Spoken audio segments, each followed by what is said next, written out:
Ilustríssimo senhor presidente dessa casa, Arthur Lira, nobres parlamentares,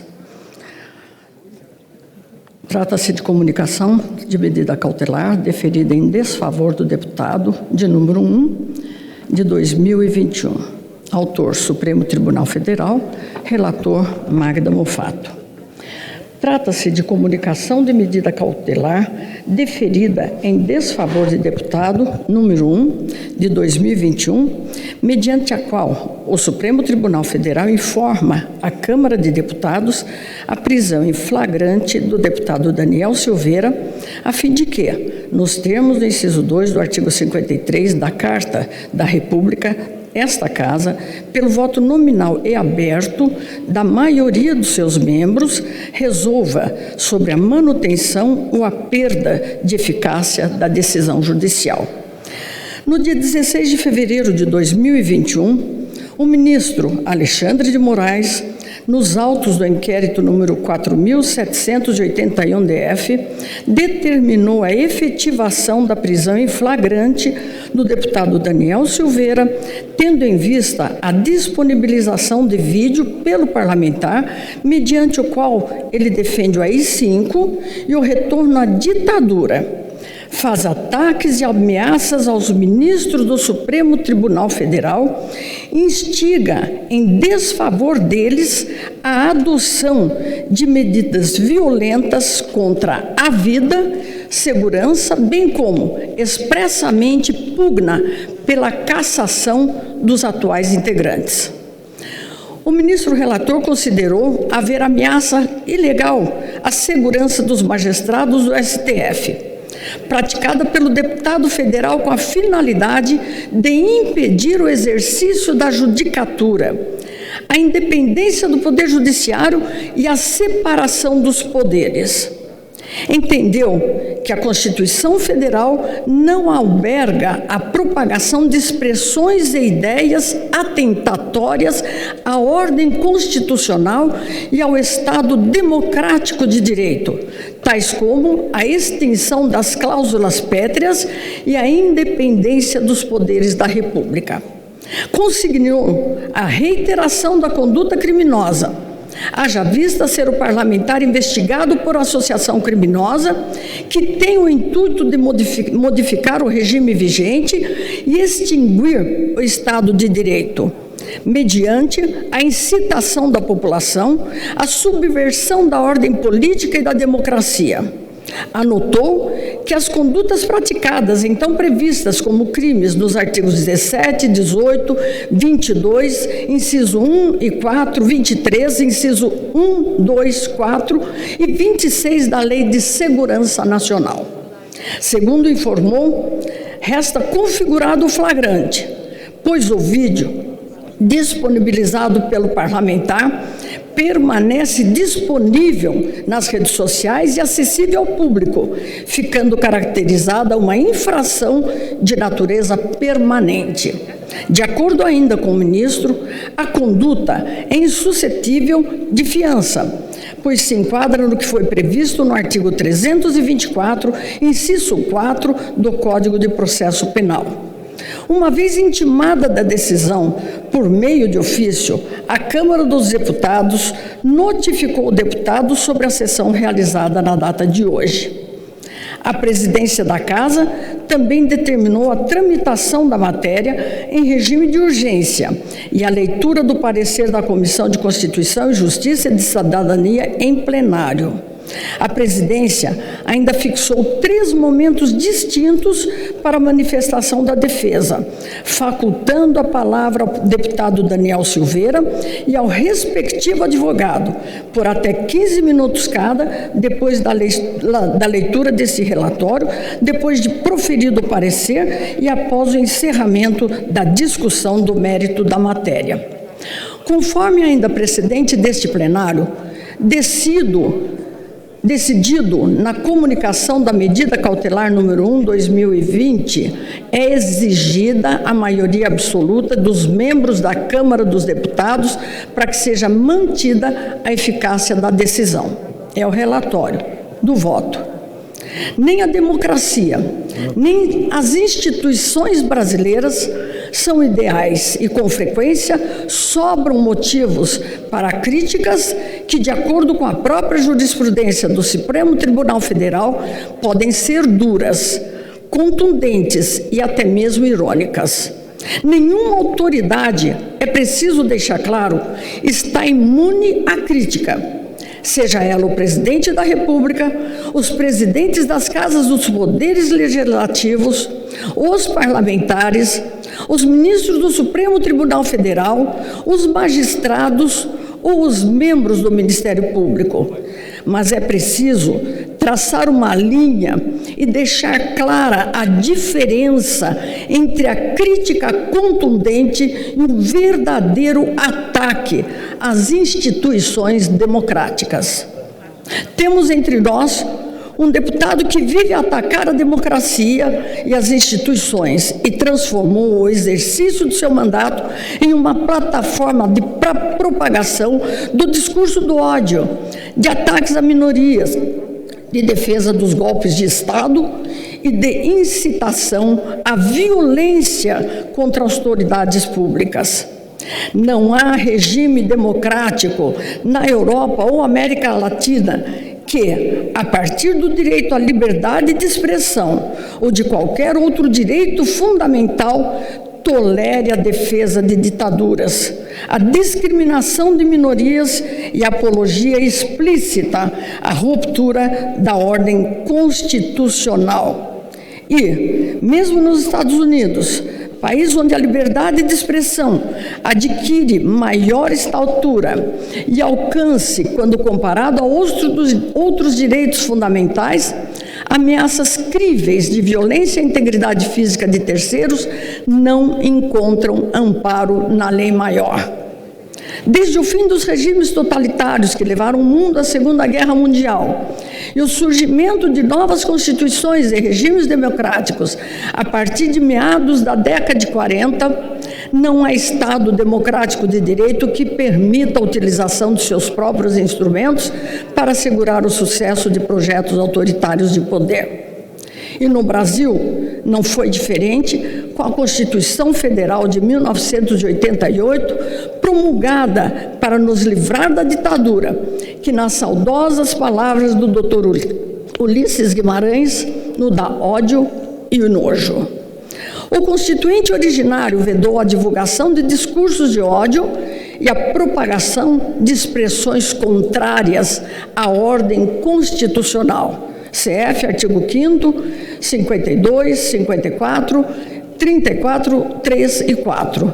E, portanto, dispôs o regime democrático brasileiro de recursos para impedir que suas liberdades sejam utilizadas para o seu próprio fim. Considerando o quadro, desde já adianto que considero correta, necessária e proporcional a decisão proferida pelo ministro Alexandre de Moraes nos autos do inquérito 4.781-DF, pois é impensável que o contribuinte originário tenha imaginado a imunidade material assegurada aos parlamentares como um instrumento para conseguir o fechamento do Supremo Tribunal Federal, do Congresso ou para pôr fim ao princípio da separação dos poderes. Foram gravíssimas as ameaças realizadas pelo parlamentar, as quais transcrevo como feito na decisão proferida pelo ministro Alexandre de Moraes, sem a menor pretensão de repeti-las em plenário. Eu quero saber o que você vai fazer com os generais, os homenzinhos de botão dourado, você lembra? Eu sei que você lembra. Ato institucional número 5, deu um total de 17 atos institucionais. Você lembra?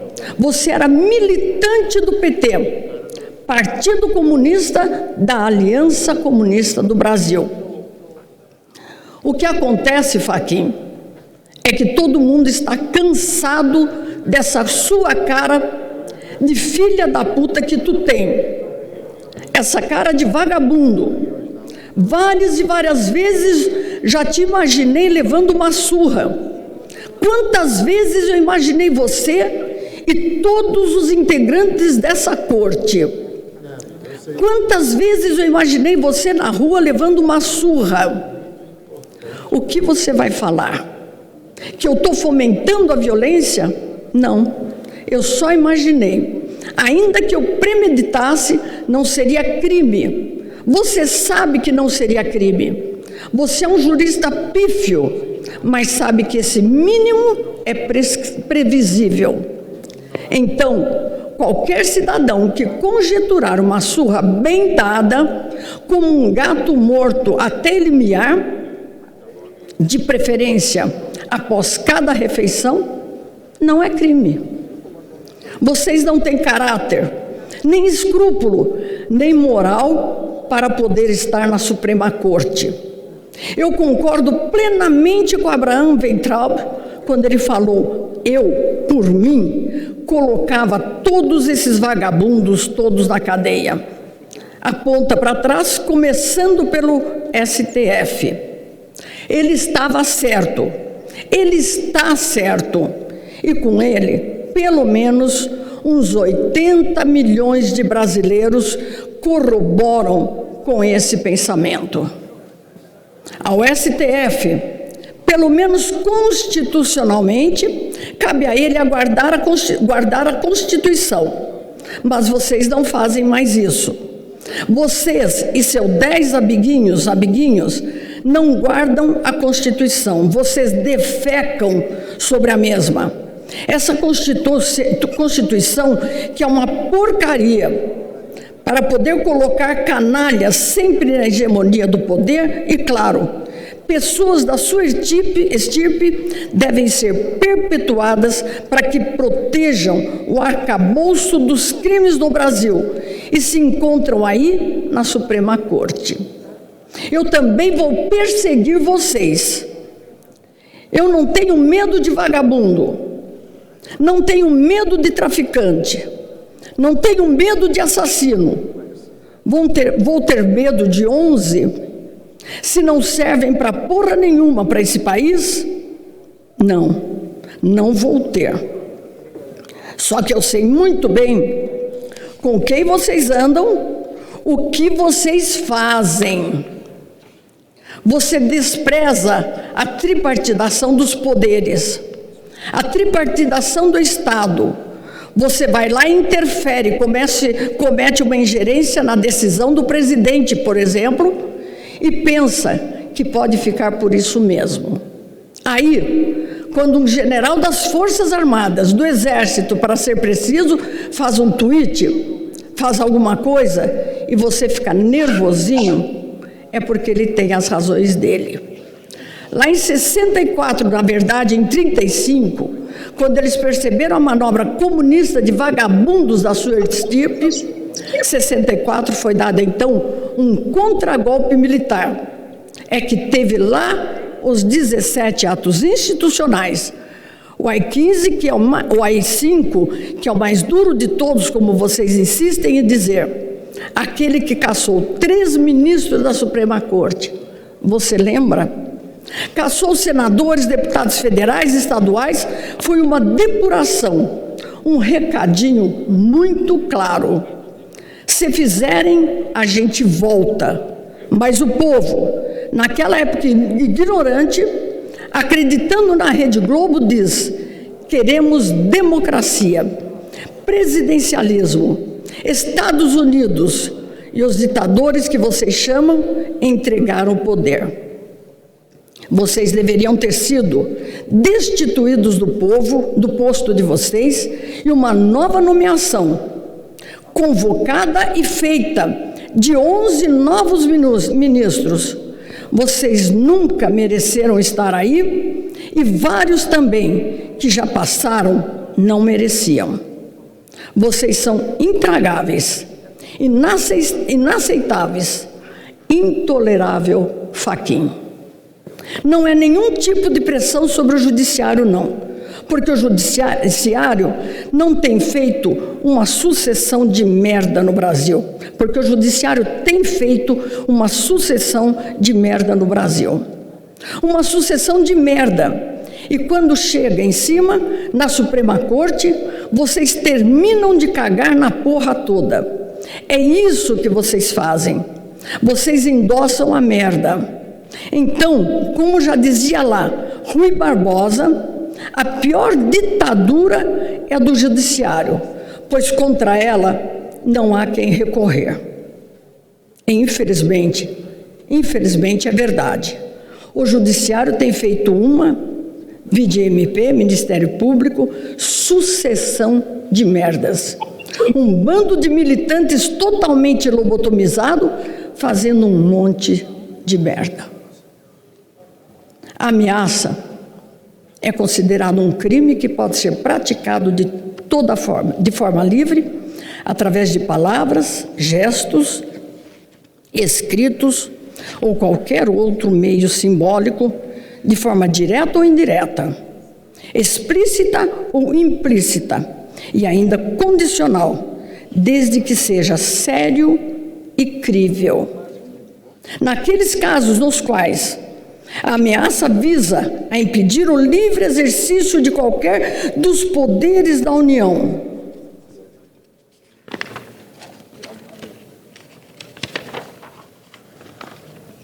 envolve o uso de meios violentos ou ilegais para alteração da ordem política ou social, entra-se na seara tratada pela Lei de Segurança Nacional.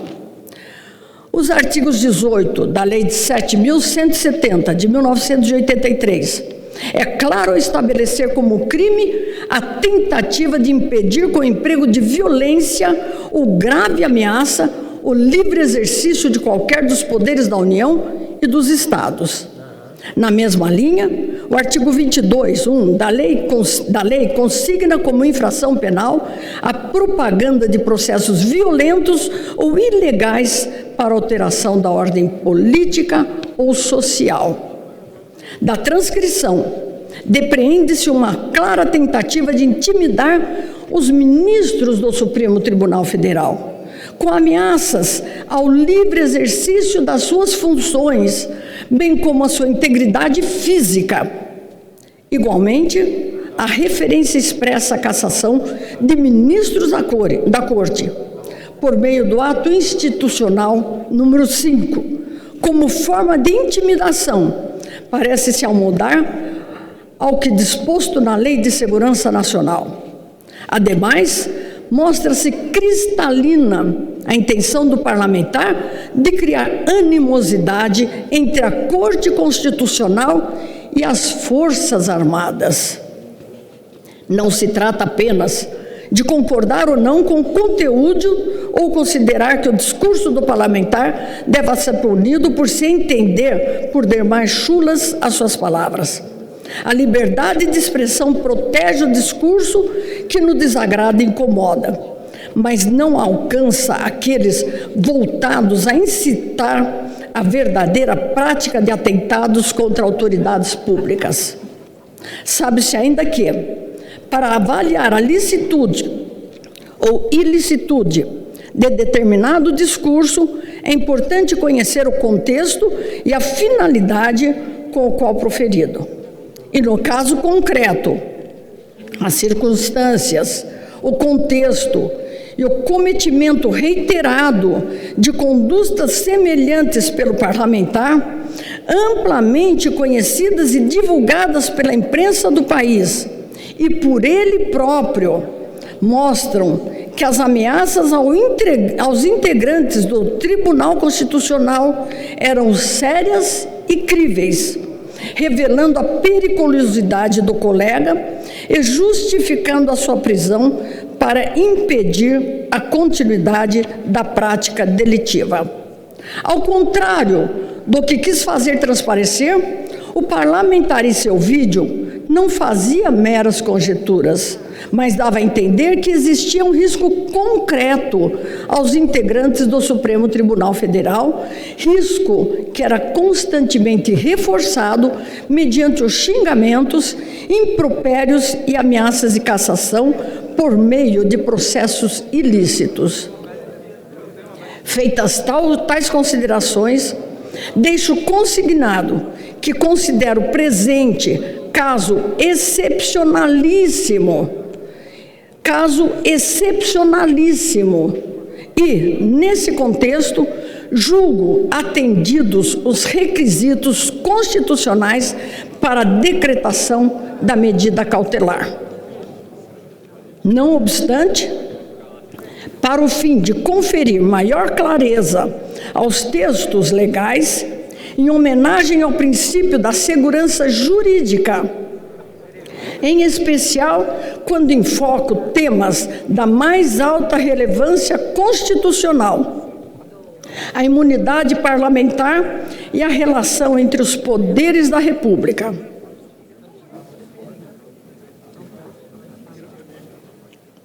Recomendo que o Congresso Nacional, a começar por esta Casa, se debruce sobre a regulamentação do inciso 2º do artigo 53 da Constituição Federal para extirpar quaisquer dúvidas sobre sua aplicação, levando em conta, entre outros aspectos,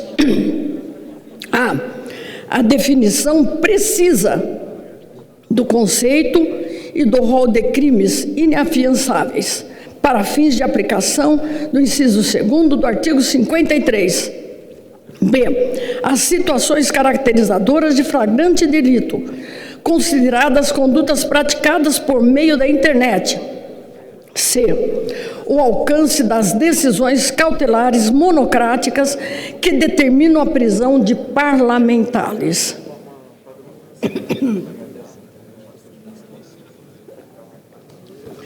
Em relação ao desenvolvimento dos fatos que se seguirão à deliberação desta Casa, se eventualmente mantida a eficácia da cautelar de prisão proferida pelo Supremo, quero exortar a Suprema Corte a reexaminar a necessidade da excepcional e gravosa medida de prisão, em confronto com a impossibilidade de imposição de medidas cautelares alternativas à prisão já prevista no Código de Processo Penal, levando-se em conta, inclusive, que a denúncia já foi proferida pela Procuradoria-Geral da República. Por fim, ante o quadro, meu voto é pela preservação da eficácia da decisão proferida pelo ministro Alexandre de Moraes nos autos do inquérito 4.781-DF e confirmada a unanimidade pelo plenário do Supremo Tribunal Federal. Sala das Sessões, 18 de fevereiro de 2021.